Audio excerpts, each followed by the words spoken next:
BC Premier Christy Clark is speaking in Nanaimo this afternoon as she unveils her jobs plan and how it will impact Vancouver Island.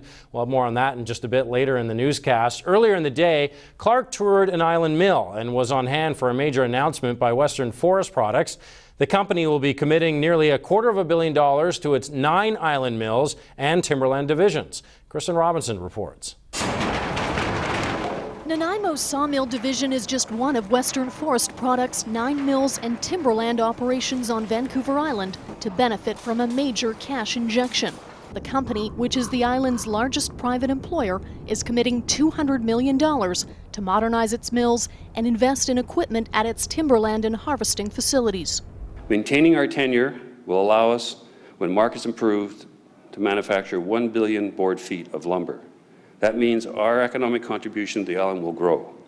And it also means more jobs in our mills and our timberland operations. It also means more employment at the docks and the operations of our suppliers. The coastal forest industry is once again thriving. It went through a decade of being badly battered. The Premier cites China's hunger for wood for the upturn. Western Forest Products exports 20% of its manufactured lumber to China.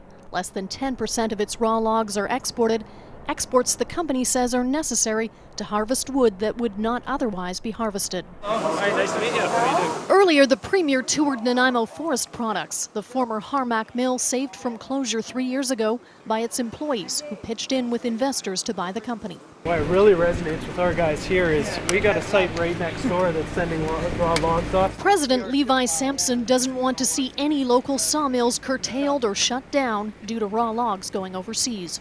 So we got to find that balance where you're not having to pay exorbitant fiber costs and these operations can continue to run smoothly. You know, I'm sure there are things that we can do. I talked to them about that today, so I'm going to go back to Victoria and we're going to have a look at it. I think that we can probably do better and we're going to try. Local MLA Ron Cantillon is on a government committee tasked with helping the forest industry.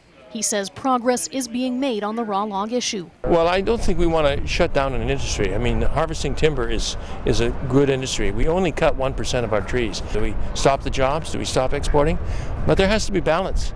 Meantime, Western Forest Products says its direct employment on Vancouver Island is up 20% over last year.